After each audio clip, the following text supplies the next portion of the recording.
Go ahead, 17, this is Houston. Hello, Houston, this is 17.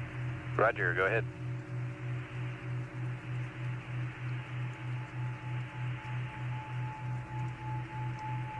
Houston, go ahead.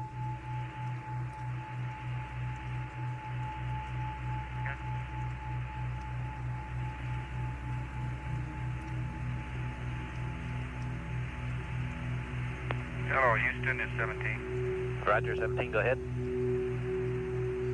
Roger, 17, go ahead.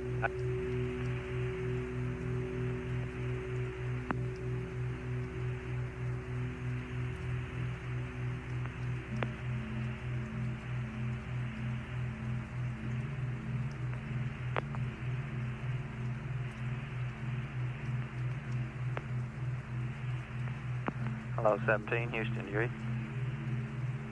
Honeysuckle Comtech, Houston Comtech, net 1. Goddard voice, Houston Comtech, net 1. Goddard voice. Roger, Goddard, I'm reading you loud and clear. Honeysuckle, I'm not getting to him. Hello, Houston, this is America, over. America, Houston, stand by. If you read us, don't change anything in the cockpit yet.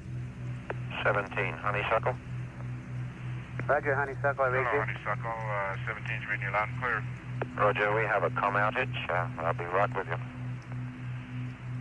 Okay, very fine. How are things down there today? Fine, your weather report was beautiful. The call this morning. Your country looks beautiful from here.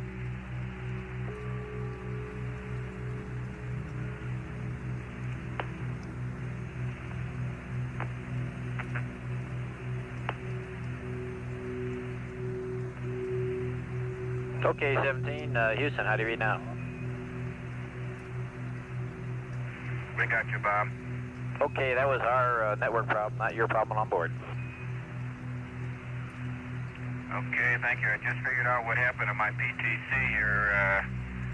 With this exercise, this jack is shaking all of America in all three axes here. Roger, you finally got to 115 on the heart rate. Yeah, my right needles are bouncing back and forth a half a degree. Roger. Gotta find something to pin it on.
Jack, surgeon over here says you got 120 on the heartbeat for a moment there. 122 right now.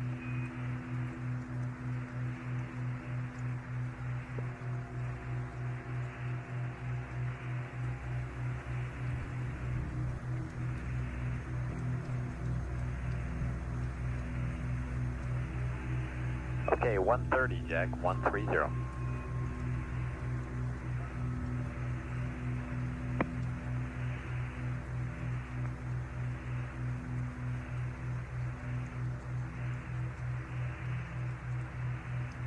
140, Jack, 140.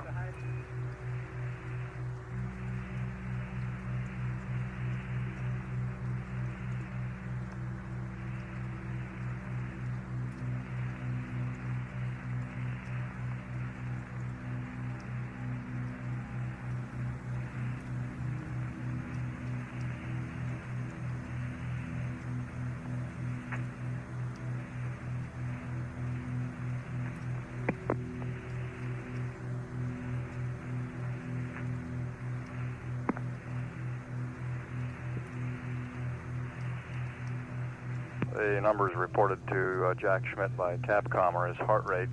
You heard him report a heart rate up to about 140 beats per minute, as Jack is apparently continuing to exercise vigorously with the onboard exerciser. This is aimed, among other things, at keeping the cardiovascular system, which tends to get lazy in zero gravity, in condition.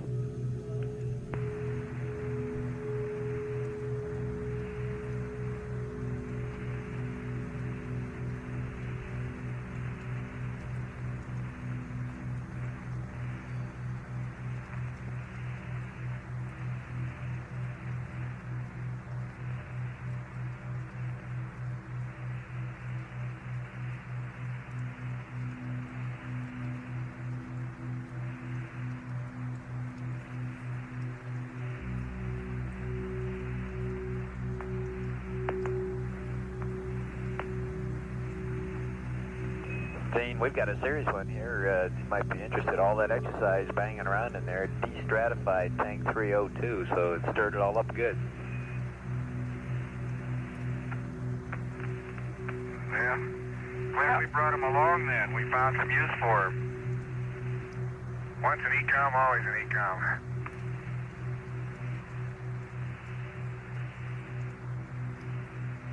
I have to create my own G in order to run in place. Roger.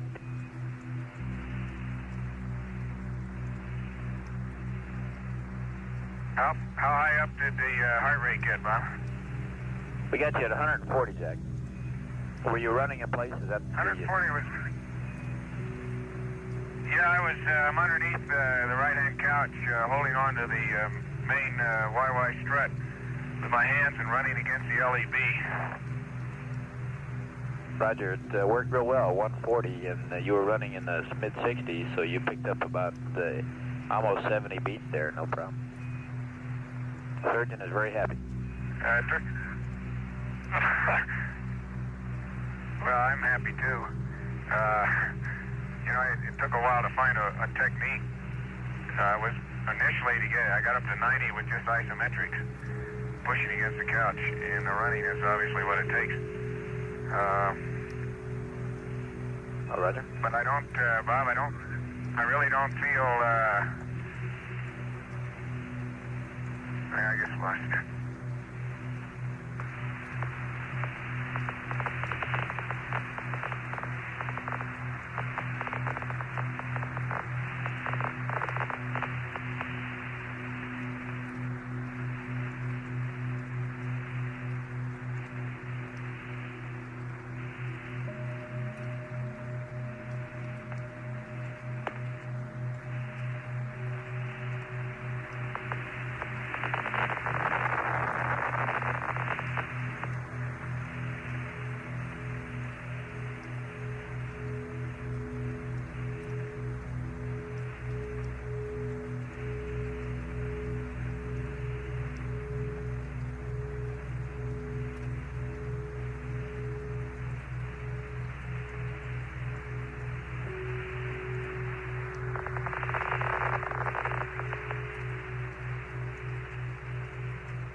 Hello, Houston, 17, you still there? Roger, we're with you. We had a little comm problem there as you know, coning on this as we're changing on the antenna, but we're with you. Okay, what's the heart rate right now? Right at standby.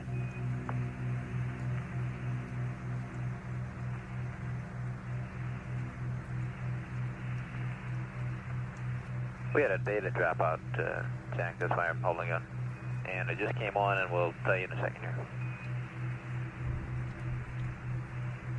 About 60, Jack. Right about 60 even. Okay, that's where I was when I started, so that's, you certainly recover fast.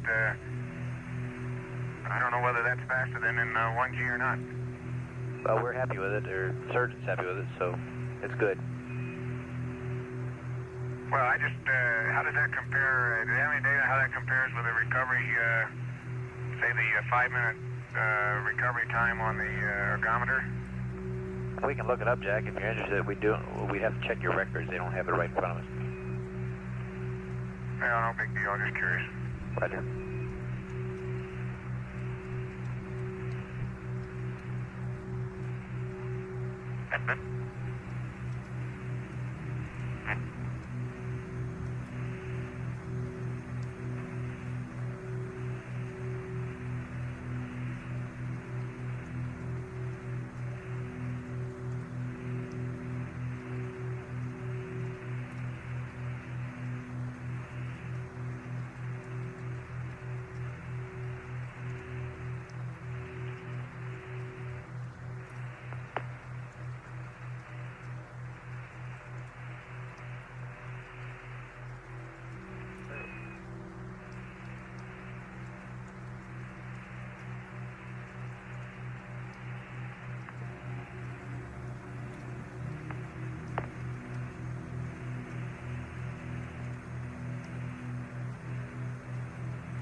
Jack, just for your information, surgeons pulled out the recovery rate data, and it's the same with our data, which is a little rough here. It's the same for 0G as your 1G odometer data.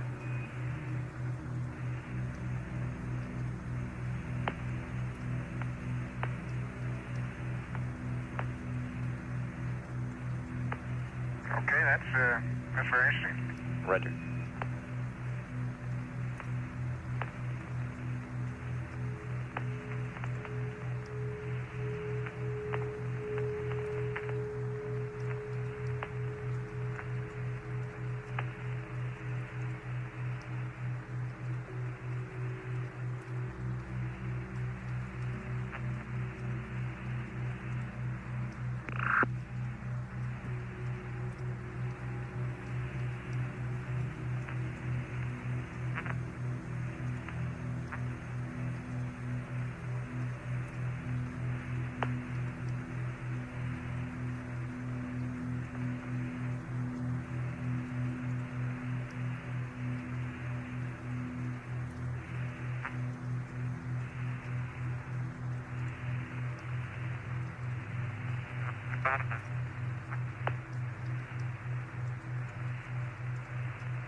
Bob, since we've got a few moments to talk, which I know we won't have later in the mission, something I don't ever remember happening, but it's happening now on the windows. That's the 1, 3, and 5, but not 2 and 4, is that in the center of the window, about 6 or 8 inches in diameter, as you come through the night side of the rotation, you pick up a very light, you might call it even a frost. Very light frost on the window, more like a moisture frost, film of moisture or film of frost, not very thick like crystals at all. As you come through the sunlight, it tends to sublime away, but you never fully lose it until you go back into darkness again. The very artistic, definite ice crystals that we had on my number 1 window over here yesterday, I think we reported to you this morning that they were gone or they sublimed away. But the impression they left on the window is still there. It's very sharp and it's very evident. Roger, we copy that.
Bob, I don't know whether you were copying Honeysuckle's call to us while you had lost comm there for a while. Roger, we copy. But they said that they... Okay.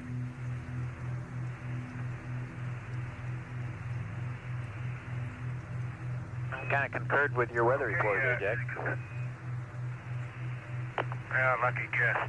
I might say that the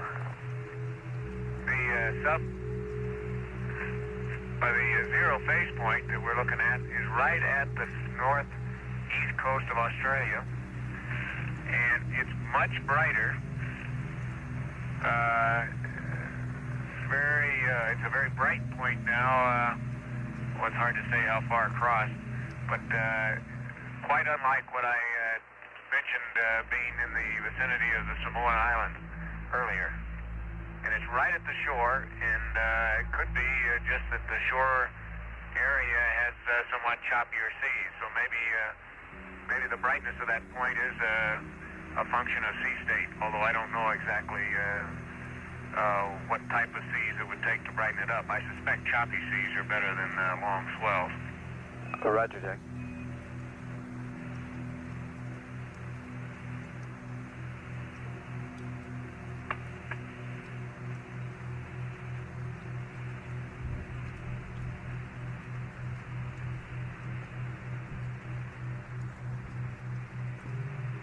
That front seems to have slowed down its progress. It's about in the same position, possibly slightly farther north than when I started talking about it this morning.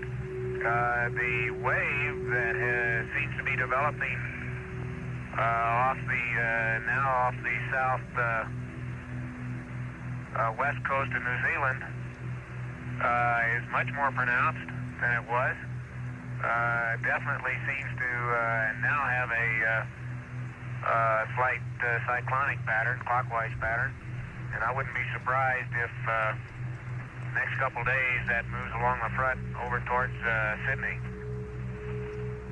and maybe a little farther north than that might Brisbane's probably more likely. Roger, Jack. Yeah, except I got the movement wrong again. Although it does seem to have progressed west from New Zealand.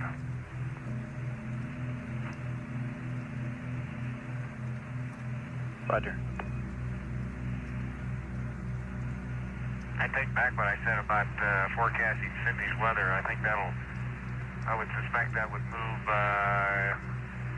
to the northeast. Like, now that I look, it seems like an earlier front, which is partly dissipated, had the same kind of motion, and now lies considerably north and east of the one I've been talking about. Roger.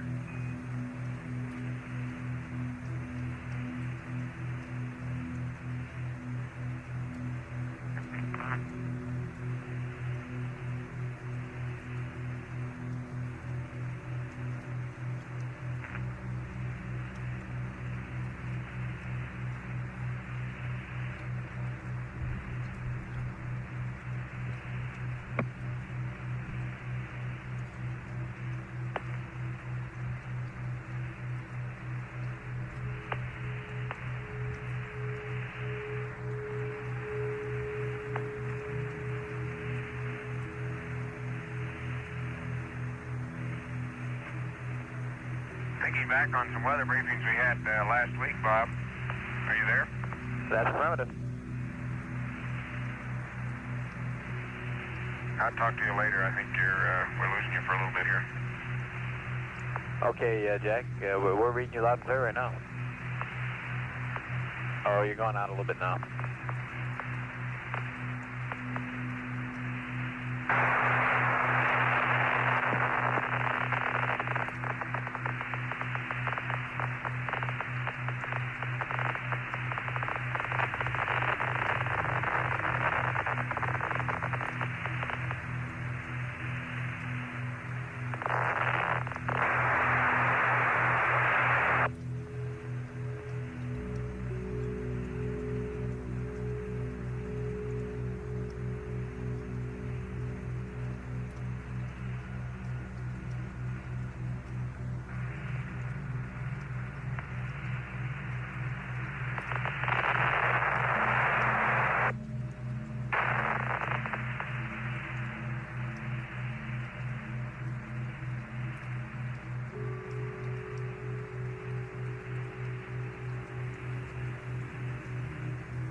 Back with us, Bob? That's affirmative.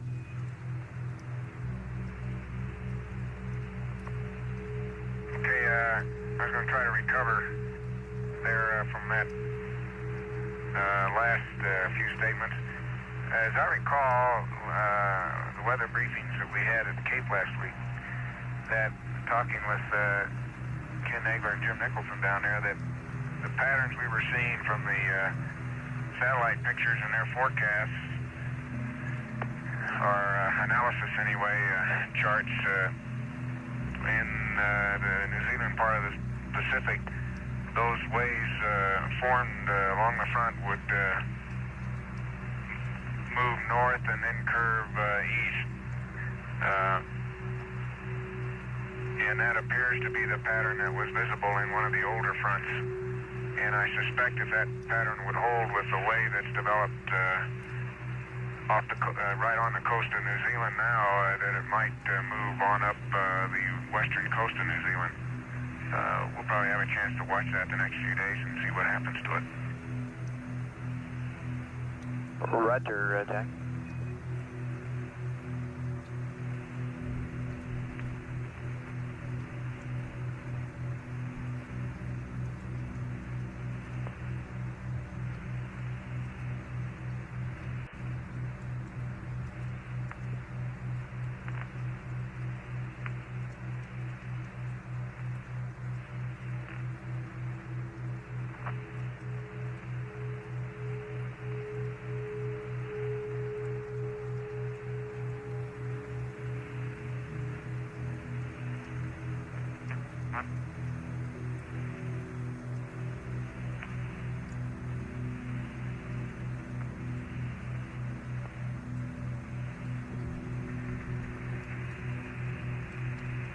Houston, how are you reading now?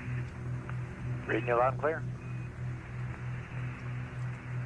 Okay, Bob, as I look at the clock, we're just 24 hours ago, we were about within our hold somewhere. For this period, yesterday we were in our hold, and I think it goes without saying, but we'd sure like to pass on our debt of gratitude and thanks for the response that the people down at the Cape came up with, and particularly at Marshall. I think we all knew no one would be going anywhere unless everyone was satisfied that we were going all the way, and that's certainly the way we felt, but we do want to thank everybody who had a part in making that come true. Roger, Gene, I think it was a superb show between the Cape and Marshall and Houston, and probably even Goddard with the network, and just about everybody concerned really had to do some work there to bring it off, and it went off real smoothly. You know, after flying with Stafford a couple times and having that happen a few times back, I thought maybe he was aboard. Okay.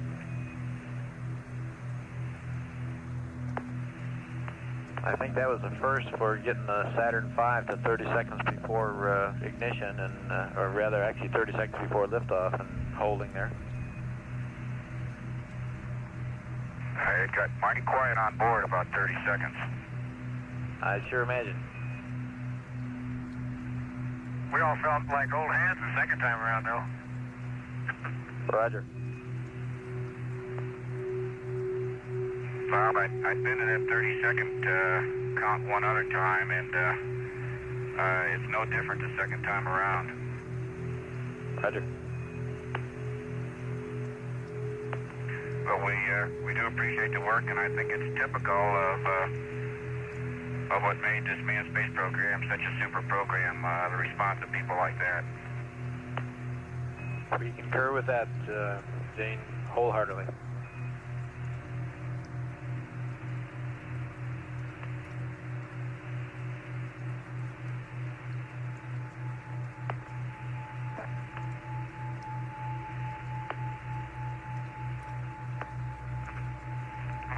And with that in mind, tell everyone to stick around because there's a lot yet to be done.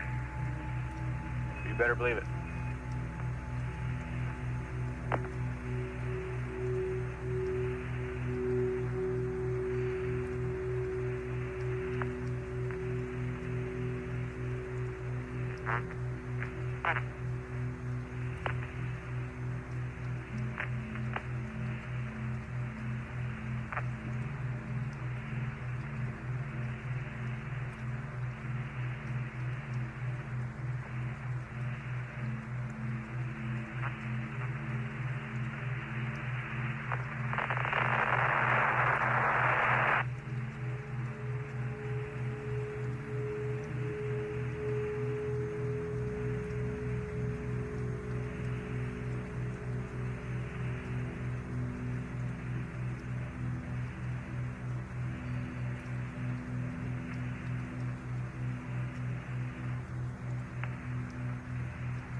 Yo, accumulator cycled again, I guess, gang. Roger, we're seeing it.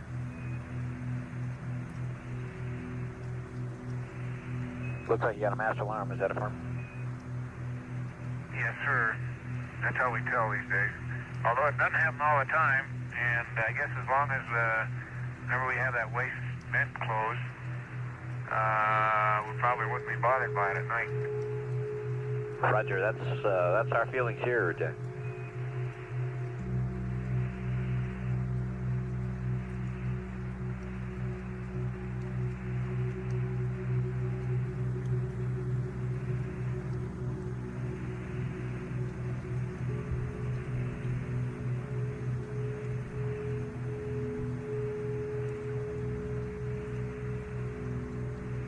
Say, Gene and Ron, I talked to your fowls on the phone here a little while ago, and they gave me a very interesting observation you might appreciate. They were standing close to some water when launched, and they noticed that when the booster lit up, something scared all the fish because the water literally began to boil with fish jumping from the light, I guess, or from the shock wave, something. It was made a very distinct impression because that's the first thing both of them told me about. That's pretty neat. It's a neat way to go scare up the fish, I guess. Right.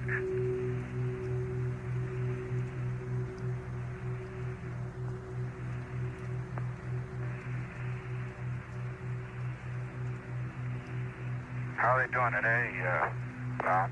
Really fine, really fine. They're just, like I said, they're just really tickled pink. And Barbara said that she wants you to know she's going into quarantine till after the weekend here, till after the landing.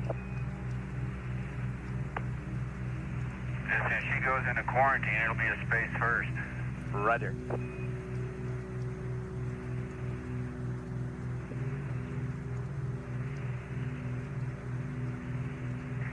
You got to be careful now. You know what to tell them. Go ahead, Bob. You got to be careful now. The hot boxes are open. The hotlines are open at the houses there, so everything you say is being listened to.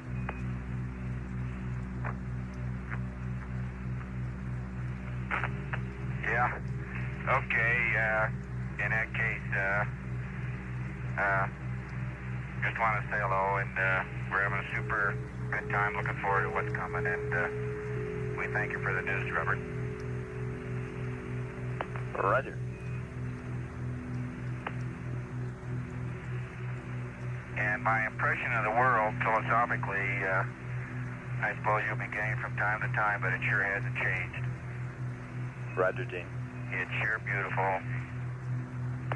It's sure beautiful, and looking back at it, there's several billion people who have got a lot to work for, because it's one of the most beautiful sights we've ever seen here.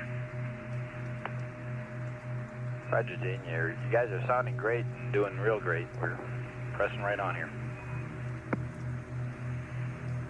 I just want to emphasize, Bob, that these first 2 days, of course, yesterday was a pretty good day, but today we're catching up, and as I say on the food consumption, don't be expecting too much. Roger.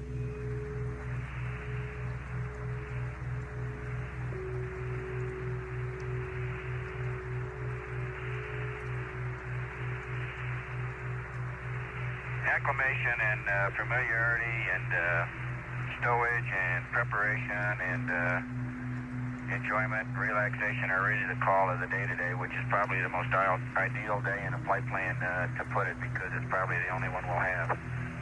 Roger. Not that they aren't all going to be enjoyable. Hey, Bob, your hourly weather report is due, and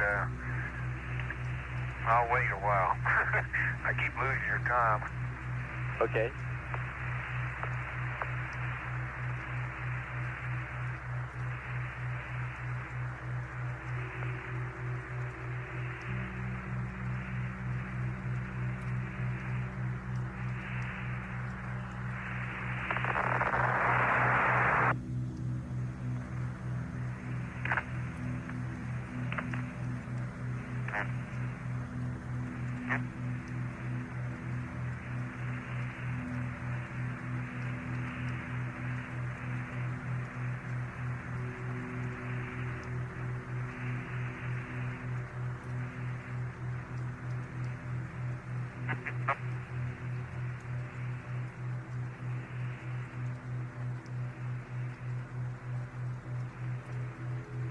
Bob, you there? Roger, Jack. We're standing by. Okay, I had a quick look and just bring you up to date. We're starting to be able to see the coast of Asia. Philippines are wide open today, and that tropical storm Teresa that I mentioned, I thought I could see. Indeed, I'm sure that's what that little concentrated mass of clouds was north of New Guinea. And I suspect, although I didn't get a good fix on it, that the folks at Guam may be in for some heavy weather.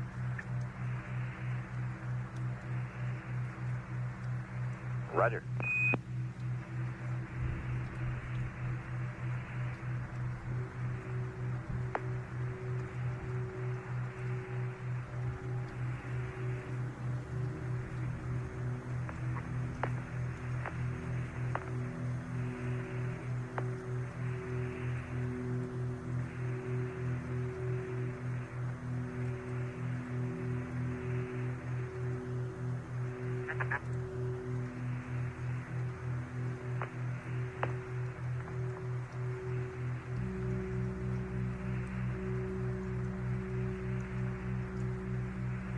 Well, Bob, I got another pair of pictures, and that would be up to 134. Roger, that's on November, is that a firm? That's from. Real good show.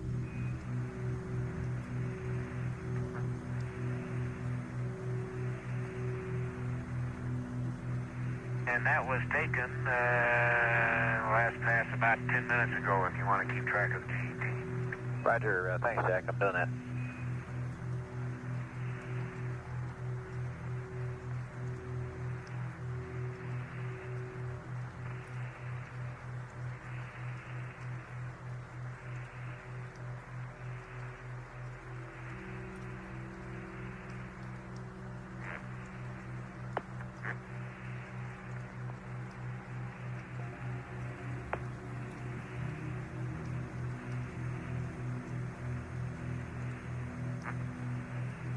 Just for some information for Ron in particular, we've evaluated the data from the mapping camera and the pan camera cycling there, and it looks real good. Everything looks right normal.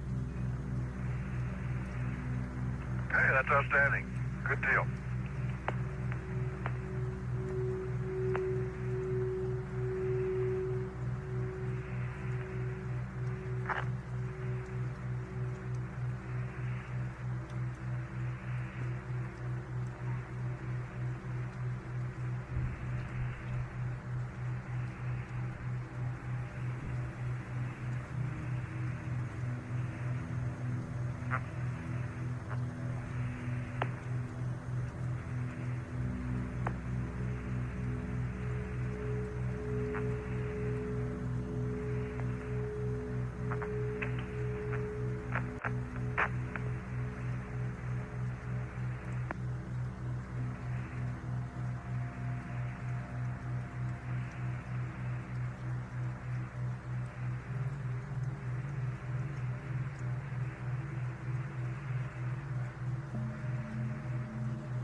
Bob, how do you read 17?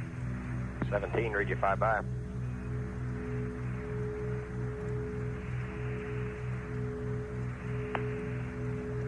That's the strangest sounding Bob I ever heard. He's taking a short break. Okay, good. Nice to talk with you.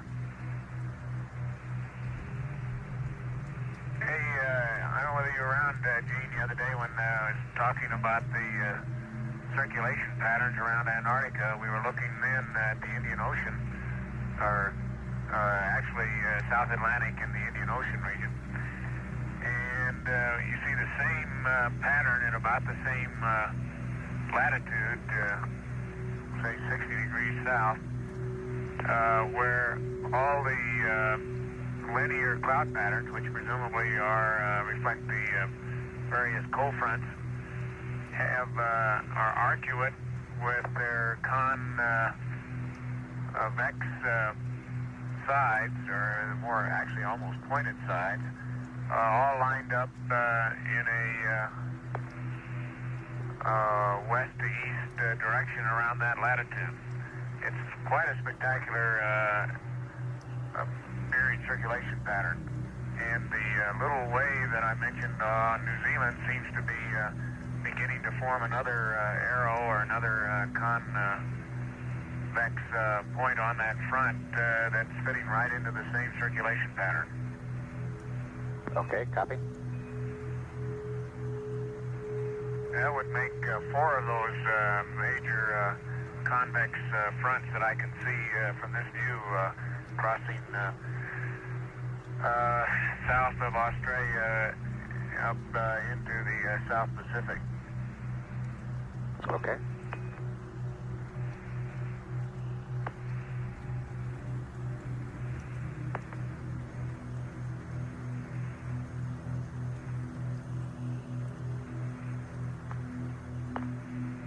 On that tropical storm that was Teresa, I don't know whether they're still calling it now.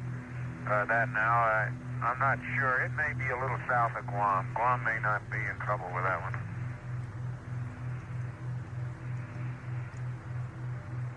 It looks like it's just a bit to the west of Manila there. About 5 or 6 degrees, or more than that about.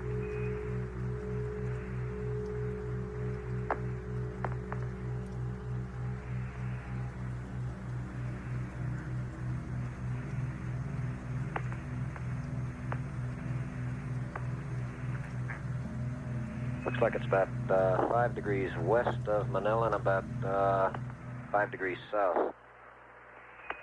And it is still called Teresa.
Okay, Gene, if you're still there, I don't like to argue with you, but I think our analysis chart's a little more up to date.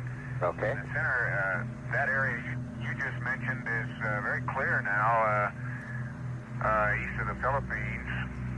Did you say west or east of the Philippines? West of the Philippines.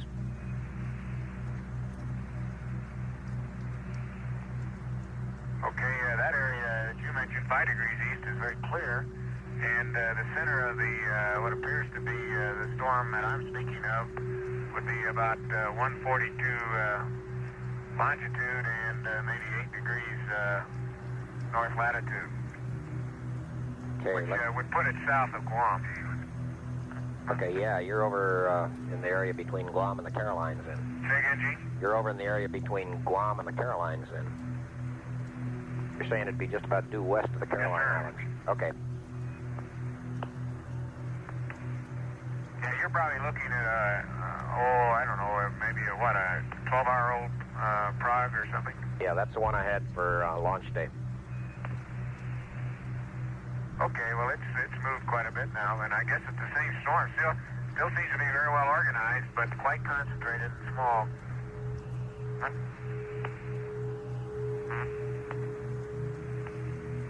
Okay, I'll get a new prog in and compare your estimate there. Yeah, I think that's pretty good. Those 142 and 8 degrees would be pretty good center of that storm. I've got some pretty good I can see Mindanao, and I can see the, let's see, just a second, what is that on Australia?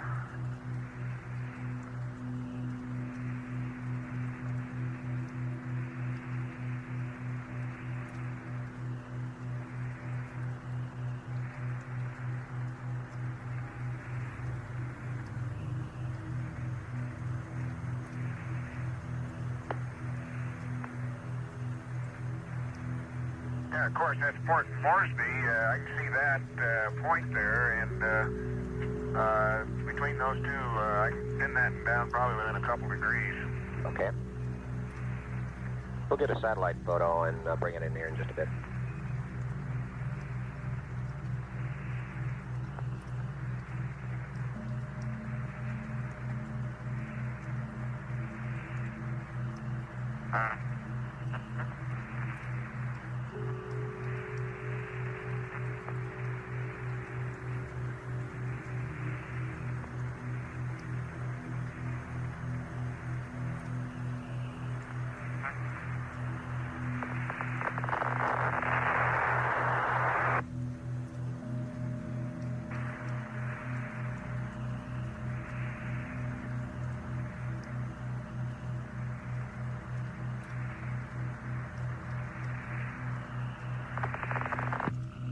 The conversation over the past few minutes has been between Flight Director Gene Kranz and Jack Schmitt.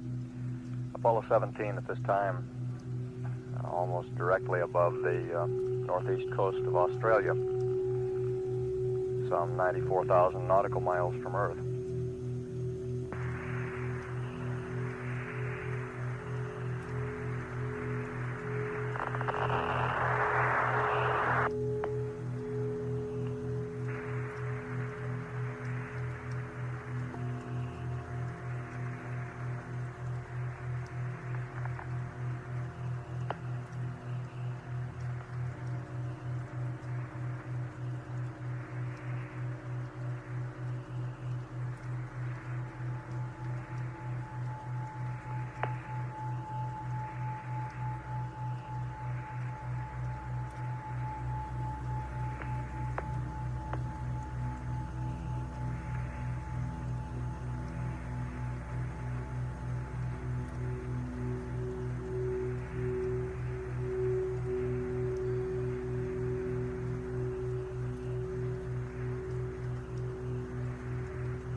Houston, canister number 4 is in Bravo now.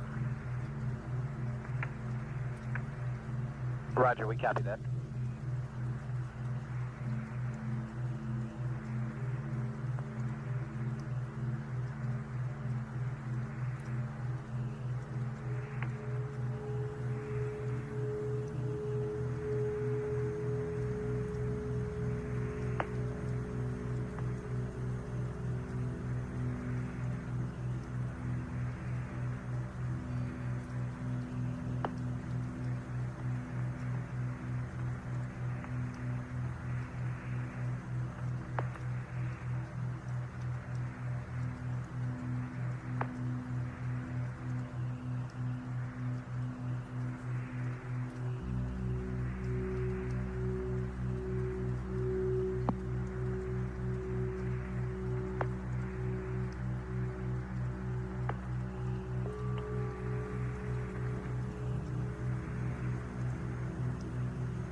Go ahead, 17.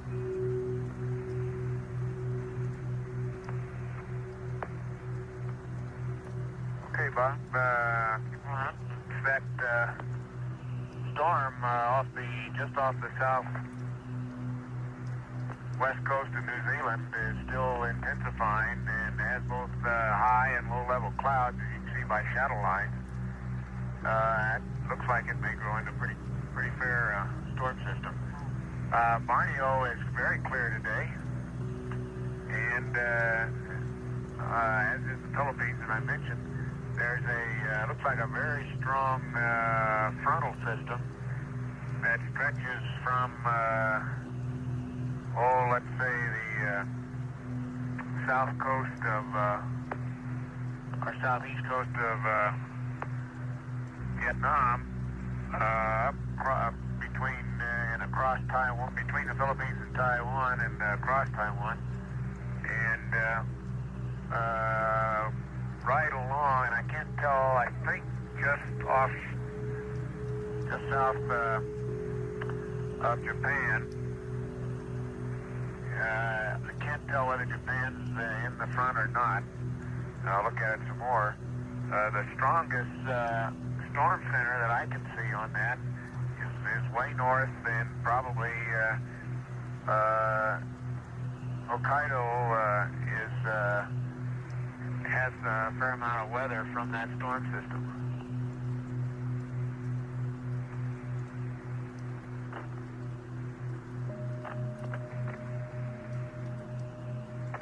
There seems to be a tropical depression just north of Borneo. A very strong circulation system north of Borneo, and I guess just south of Vietnam. Roger. Probably southeast.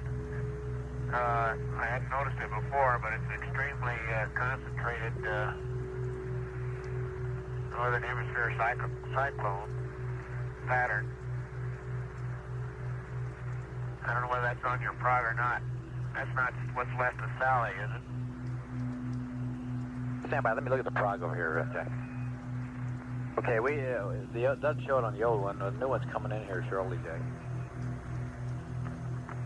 Okay, if that is a developing depression, it's approaching Luzon, not very far away, 2 or 3 degrees of longitude now, although Luzon is clear. Roger.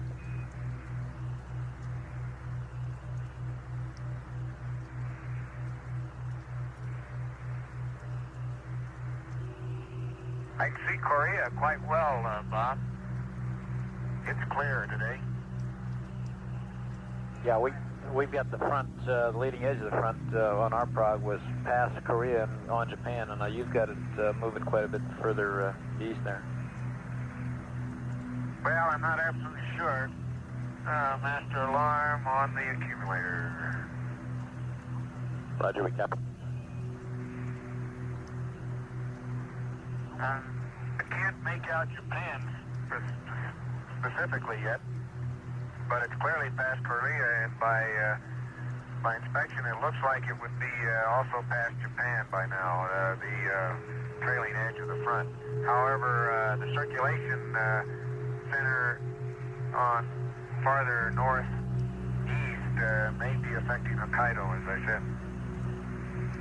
Roger, like I said, the front on the old prog for yesterday showed that front on the other side of Japan, so it moved across pretty well.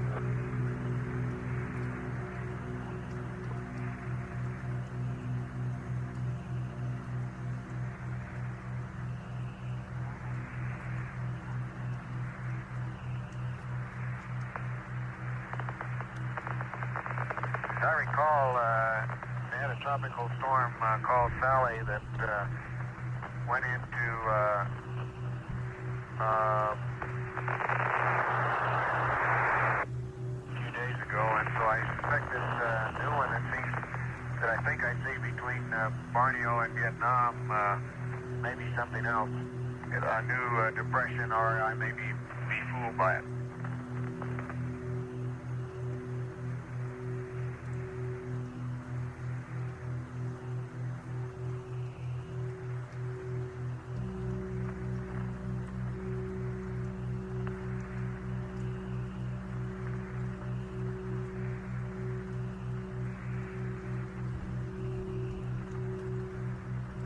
Mainland China, Bob, was the last pass here. I can't see the Earth now, but mainland China looked like it was clear as far as I could see. There might be another front quite a ways inland, but that gets right at the limb, and I can't tell. But Korea, Yellow Sea, and the regions of China south of there, Shanghai and Nanking, and those places are. Look as if they're quite clear today. I'll check that again next time around. Roger.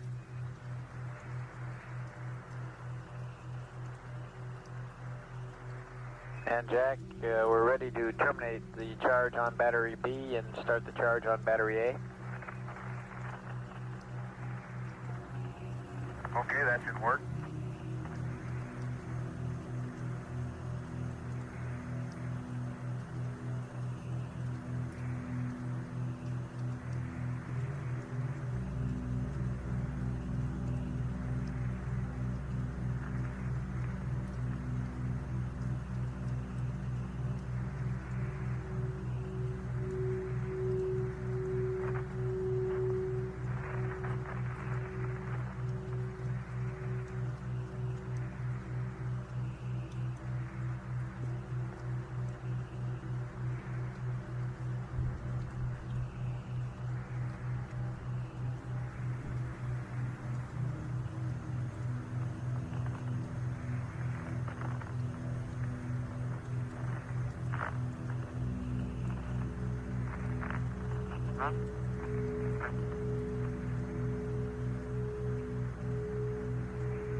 Houston, for your information, system test 7A is about 0.6. Say again, Jack, I missed that. 0.6 on system test 7A? That's from battery compartment pressure. Thank you, Jack.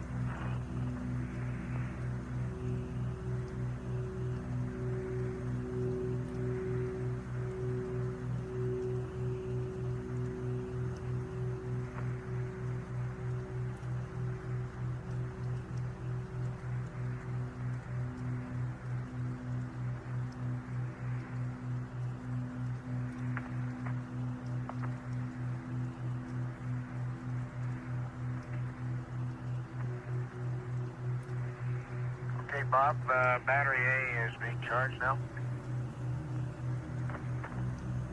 Roger, Jack.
Bob, you got any of the Lemmies in there today? Any of the Lemmies? Roger, all sitting by. Just gave me a big thumbs up, Jack. Okay, give them a thumbs up on the rendezvous radar antenna. It looks real good.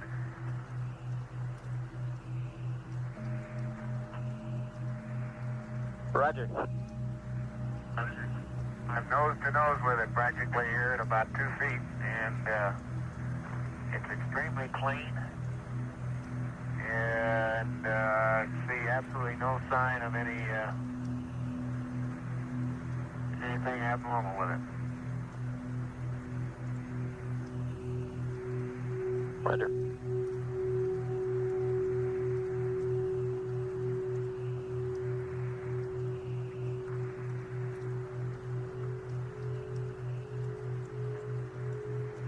Matter of fact, compared to some of the flaking problems and things like that we've heard about in the past, I never saw a cleaner piece of hardware than that limb looks right now. Roger.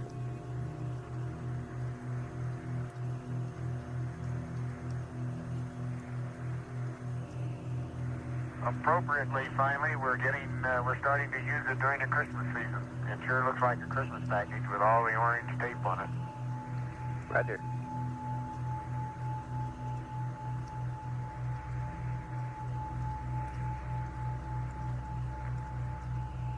Ron, we got your noun 05.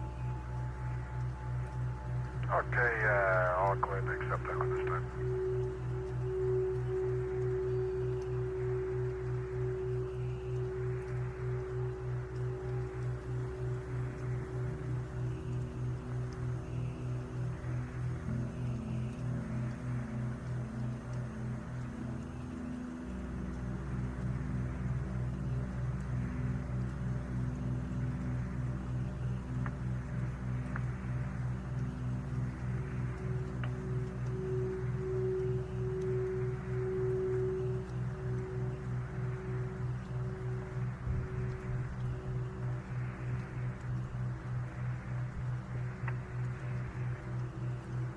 We got the 93s, Ron, and you can torque.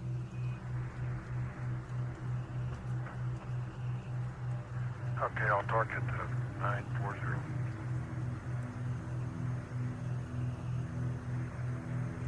Okay, we got it.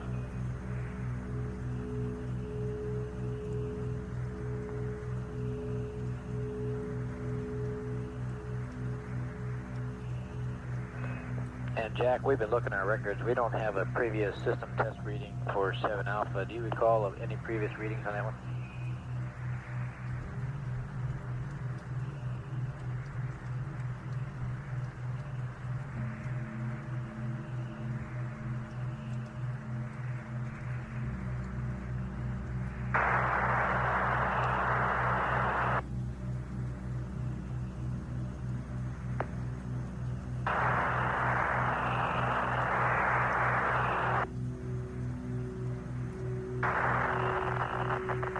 Yeah, that looks like another accumulator cycle. Head of master one.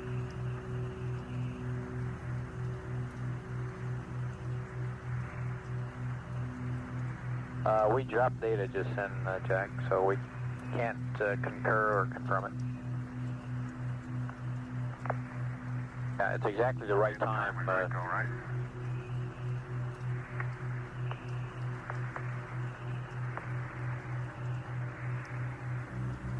Bob, you cut out about your system test meter discussion.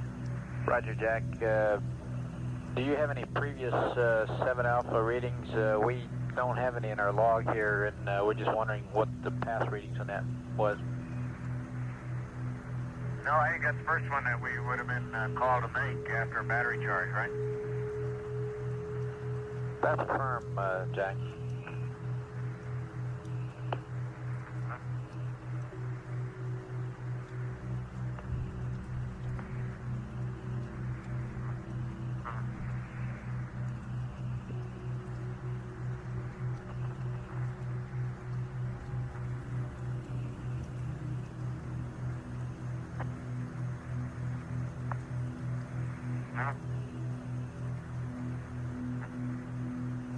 Go ahead, Jack. you're coming in very weak. Well, I didn't intend to be transmitting. We were just discussing the battery vent and things. We may have missed something in the dump checklist. We'll check it out. No, sir, we don't think so. We just thought maybe you might have read it earlier. Oh, yeah, you want the battery vent. It should be closed now, right? Stand by, Jack. Okay, Ron says it ought to be open. That's So, affirmed. let me check It should the be open. There's no question about that. It should be open. Okay, it's open. No problem, Jack. It should be open, but the value appears a bit low to us, and we'd like to read it again before you go to sleep. We may want to close it.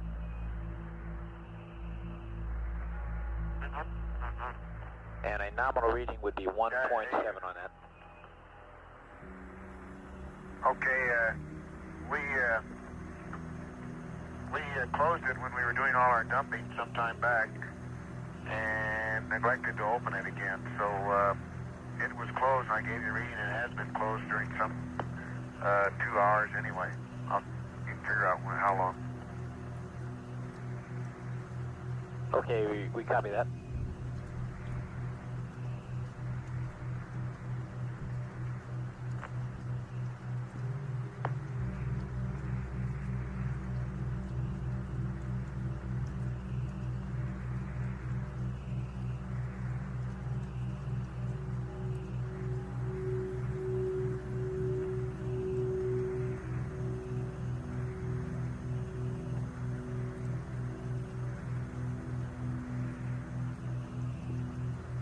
Jack, would you mind opening the vent and watching the system meter concurrently with it?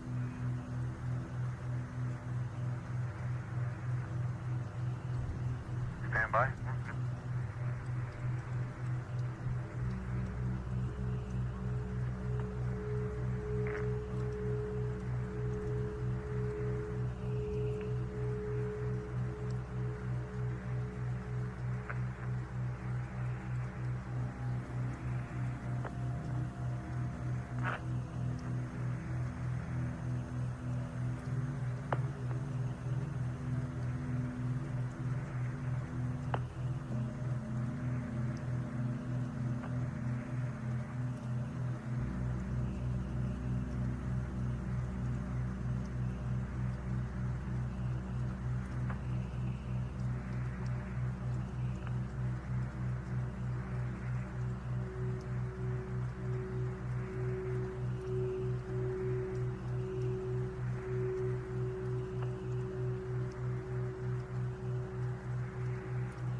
Well, it's closed now, and it's still reading 0.6. You want us to open it again? Right, open the vent and... I mean, it's open now. I'm sorry, Bob. It is now open and reading 0.6. It read 0.6 when it was closed. Okay, just leave it open now. Okay. And we will want to still check it prior to your sleep period. Okay.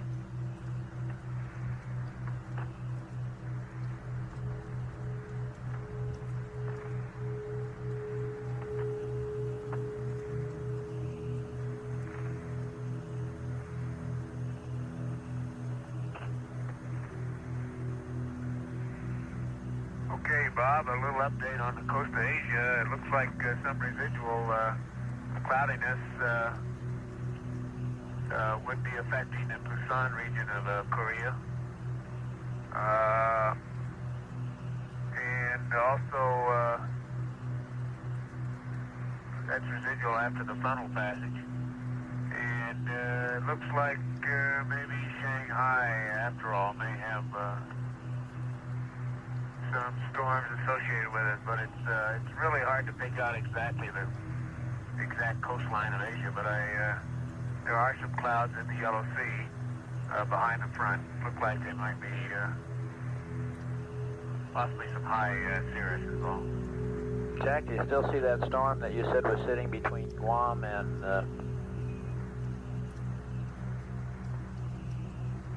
Borneo in that area? Okay, I see there is this cloud concentration between New Guinea and Guam. The more I look at it, the less well-developed it appears to me compared to some of the other circulation patterns. It could be just the residual depression from Teresa that's moved out into that area. It is an isolated, relatively isolated cloud pattern, fairly small but apparently fairly dense, but it does not have a strong cyclonic pattern to it. Nothing at all like the pattern that now exists above Borneo and seems to be moving towards Luzon. Roger, we copy.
Stephen. We're moving into pieces of the pre-sleep checklist. Here's some onboard readouts for you. Battery C is 37.0. Pyrobat A 37.2. Pyrobat B 37.2. RCSA 95. Bravo 94. Charlie 94. Delta is 96.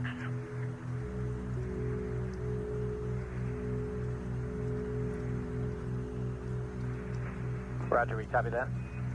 And if you started, we don't want you to reinitialize the PTC until about 2400 on the timeline. Okay. We're just getting a little ahead. We took us longer last night on the pre-sleep than we expected. We're trying to work it out again.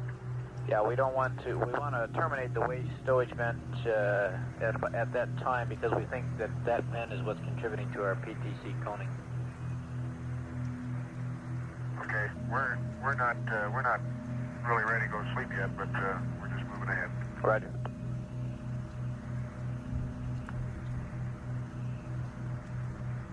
And if it's okay, I'll cycle the H2 fans. Roger, we're standing by.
Fans are off.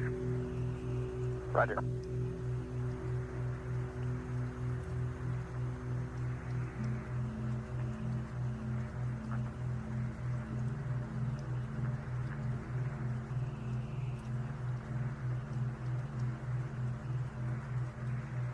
This is Apollo Control at 23 hours 25 minutes.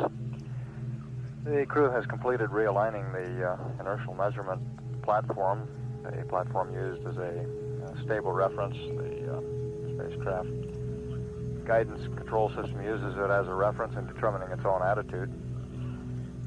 They've also been charging the two entry batteries that are used during peak electrical loads of liftoff, and then are recharged during the translunar coast when the fuel cells are producing a surplus of electrical energy. They've recharged one of those two batteries and are in the process of recharging the second one at this time.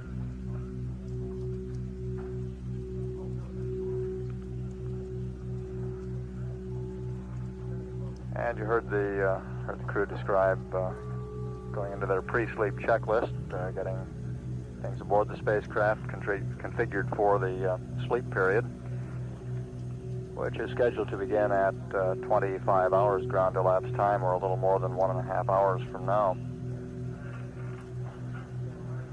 Apollo 17 at this time is 96,244 nautical miles from Earth, traveling at 5,264 feet per second. And all spacecraft systems continue to function almost perfectly as planned. A little while ago, the lunar module control officer, confirmed from telemetry what Gene Cernan was reporting visually out the window, and that is that the lunar module appears to be in very good shape. Of course, we have a limited number of telemetry readings on the LEM at this point, but one of them that we do have gives us an indication of the integrity or tightness of the LEM cabins, and we see that from the amount of pressure decay. It appears to be a very tight vehicle.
Hey, Jack, we got a request in here from our Araya friends.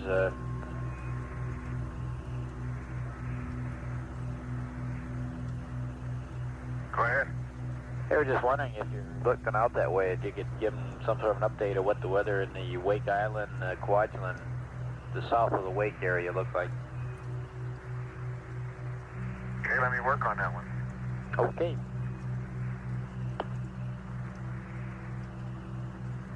You're going to earn your American Meteorological Society badge here pretty quick. Okay. Let me get the binocular and we'll look at Wake Island.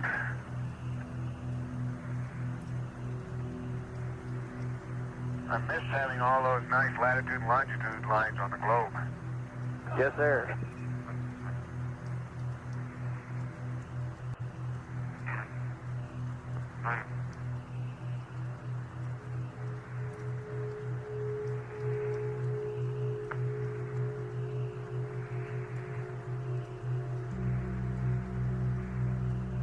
The Araya friends that Capcom Robert Overmyer was referring to are the crews of the Apollo range instrumented aircraft used in supplementing the manned spaceflight network coverage. They'll be leaving from Patrick Air Force Base prior to the end of the mission and flying into the Wake Island area to be on station during Apollo 17's re-entry and splashdown.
Okay, Bob, I'll probably have to work on this one a little more.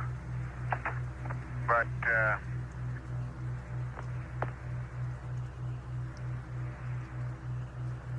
it looks like around Wake, or in the vicinity of the Kwajaleins and north to Wake, about all you have is a lot of cloudiness, although, and in a generally, or a wide part of that Pacific, and I'm talking about 15 or 20 degrees of longitude and latitude, there's a roughly a clockwise circulation pattern, but the clouds do not look very dense or concentrated in any one area. And it leading off to the south east from that general cloud mass, their cyclonic or anticyclonic cloud mass is one of the old fronts, or at least one of the old linear cloud patterns that extends down into the South Pacific.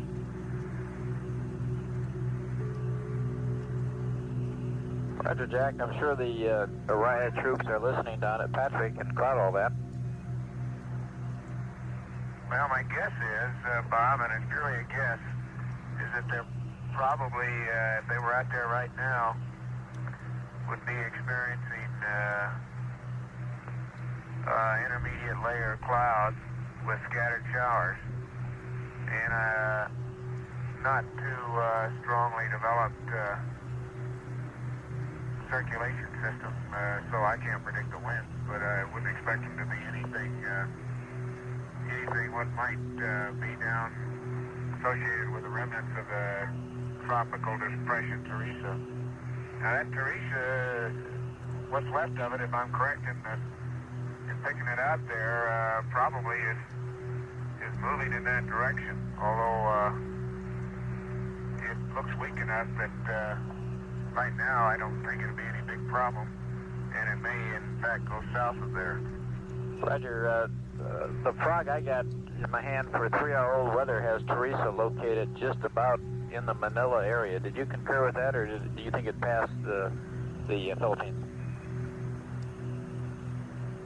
Well, I don't. Manila's clear. The only thing approaching near Manila is this other storm center that now is north of Borneo, and to the east of Manila, it's clear all the way over to this little cloud mass that I was guessing might be Teresa. Roger. Well, I say this was 3 hours old, so... About, I gave Gene Krantz some coordinates on it. You can look it up. Those were pretty good coordinates for that cloud mass. Now, whether that's really Teresa or not, I don't know.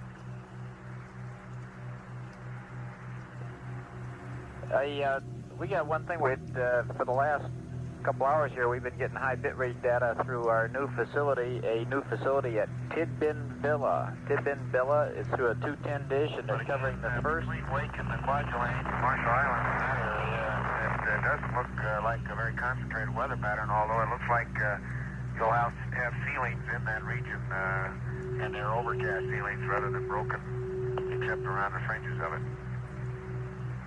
Roger. We'll keep an eye on it, of course.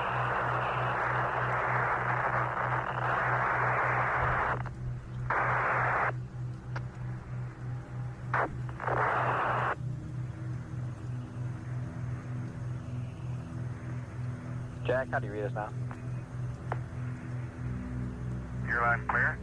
Okay, 17, for the last 2 hours, we've been getting high bitrate data from a new facility, the facility at Tidbin Villa, and they're working their first Apollo flight ever. You might give them a cheery hello.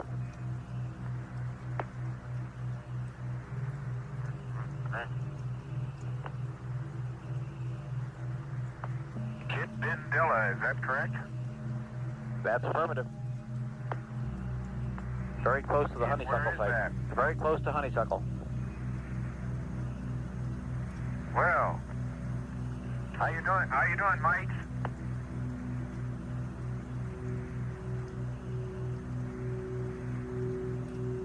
We certainly appreciate you guys being on the loop for this one.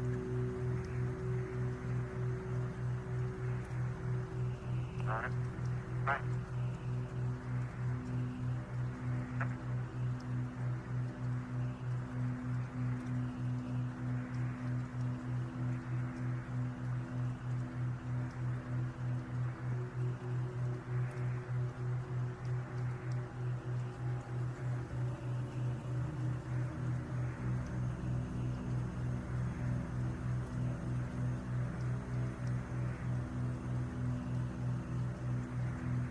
That new 210-foot dish antenna at Tidbinbilla, which is near Honeysuckle Creek, which in turn is near Canberra, now online and accounting for our excellent signal strength from the spacecraft. Apollo 17 at this time is 96,958 nautical miles from Earth. The speed is 5,233 feet per second.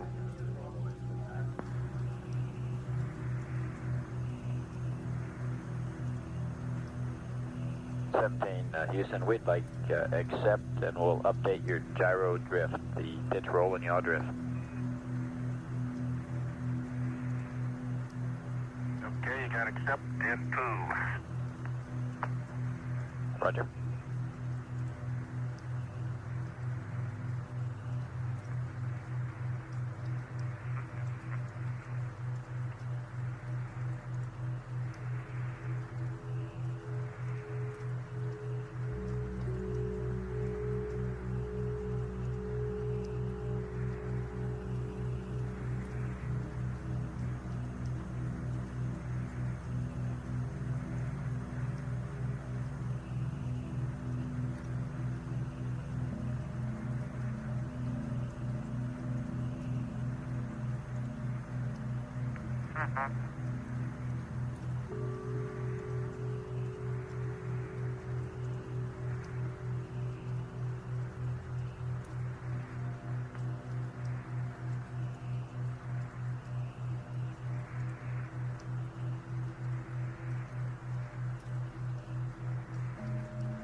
17 Houston, the computer is yours, and you can go back to attitude and reinitialize PTC whenever you want to. Go ahead, Bob. The computer's yours, Gene. Go ahead, and you Marie. can go to attitude and reinitialize PTC whenever you want to. Okay, did you mean to leave the computer with verb 21 down on 1 up? Roger, that's your computer with that. How'd you get it? Okay, that's right. That's 1462. Okay.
Seventeen Houston.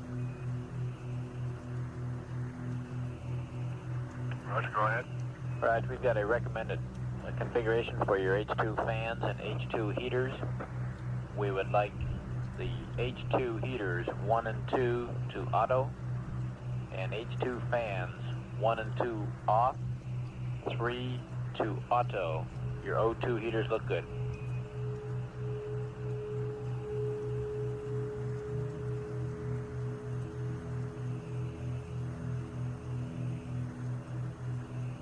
Okay, let me verify I've got these right. H2 heaters, 1, 2 auto. O2 heaters, 1 off, 2 off, 3 auto. H2 fans.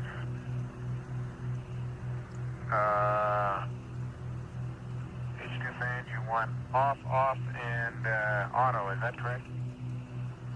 That's what we wanted on the H2 fans. And the O2 is fine. Okay, they're off. Okay, H2 fans, off, and auto. That's affirmative, Jack.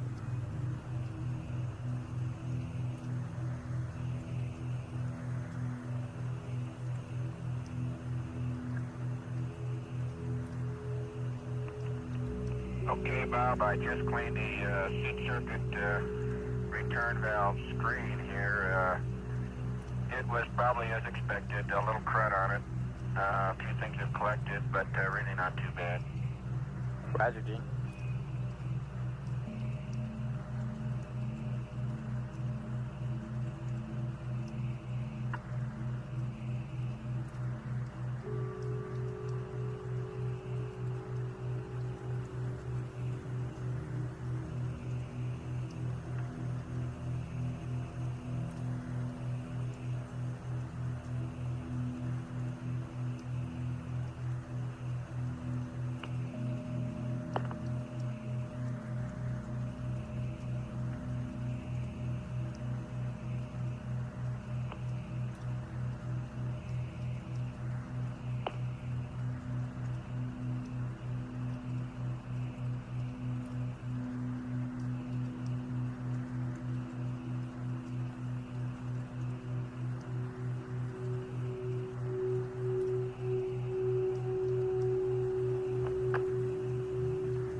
Bob, a little more about Wake and the Marshalls and Fudge Lane. That large pattern of what appear to be broken to overcast clouds in a clockwise circulation pattern crosses the equator region now that I'm trying to project that through. Roger, Jack.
Houston.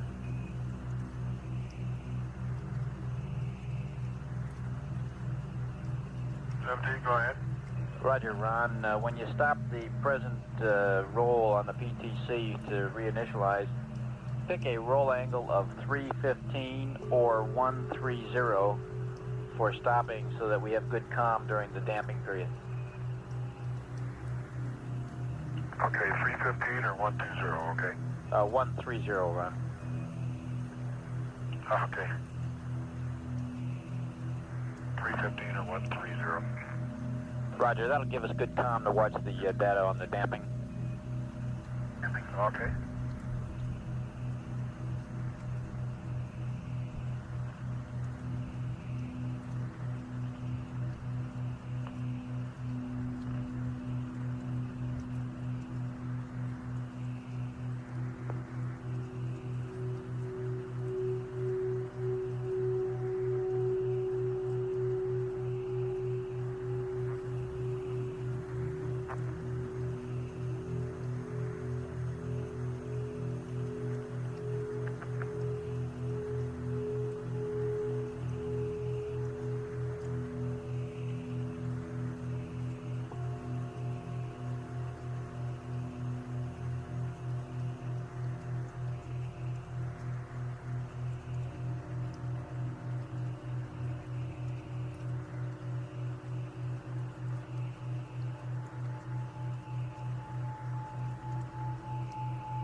This is Apollo Control now 24 hours after liftoff. And Apollo 17, 97,917 nautical miles from Earth. The crew at the present time is stopping the passive thermal control mode. They'll be re-establishing it. It had begun to diverge a little bit, began to wobble about the axis. The concern in going to sleep with that sort of situation is that it will wobble through the point at which they would have gimbal lock. And of course we would wake them up before then, but in order to avoid having to disturb the crew's sleep, they like to get the passive thermal control very stable so that it'll hold up during the entire sleep period. And how do you read? Read you loud and clear, 17. Okay, we're at 300. You want us to go to 315 yet, or is 300 going to be okay? That's good enough, Gene. And we'd like you to close your waistband at this time, please.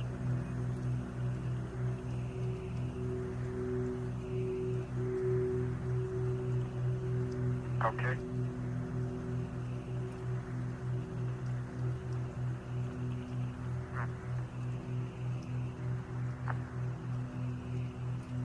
Okay, it's closed now. Roger.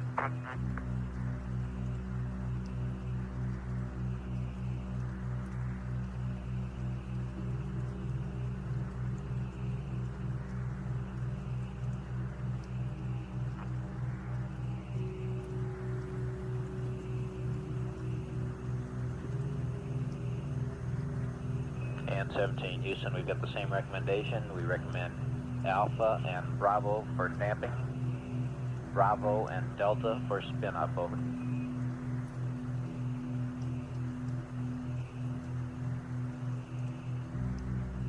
So it's Alpha and Bravo for damping and Bravo and Delta for spin up. That's affirmative.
Seventeen Houston.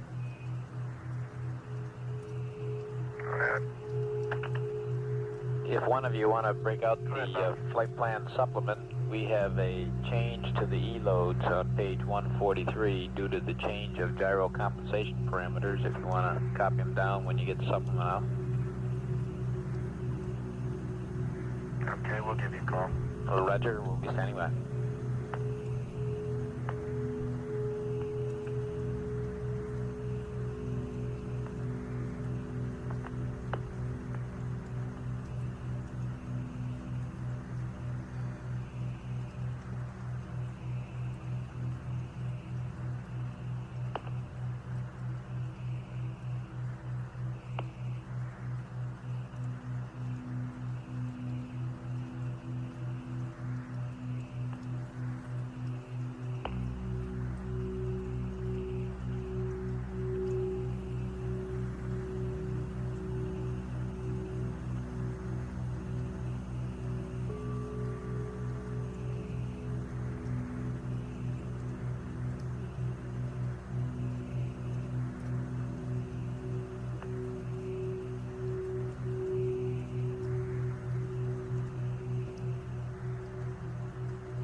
Bob, we're in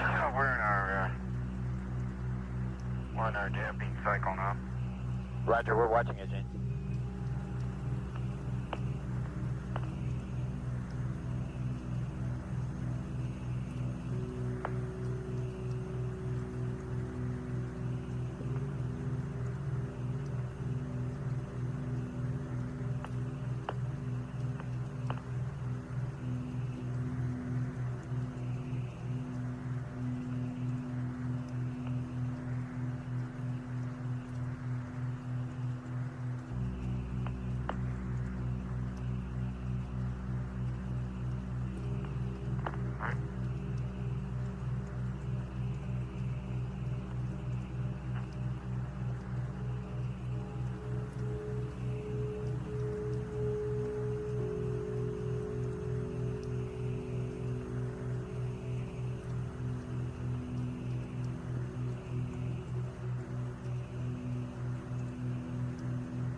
This is Apollo Control. We're in the midst of turning over the shift now to Mission Control, to the team of Flight Director Pete Frank. Gene Kranz and his team will be going off shift in about 25 minutes. We do not plan to have a change of shift press briefing. The crew aboard Apollo 17 scheduled to begin an 8-hour sleep period in a little less than 1 hour at a ground elapsed time of 25 hours. And we have no major activities in the flight plan before that time. At 24 hours 9 minutes, this is Apollo Control, Houston.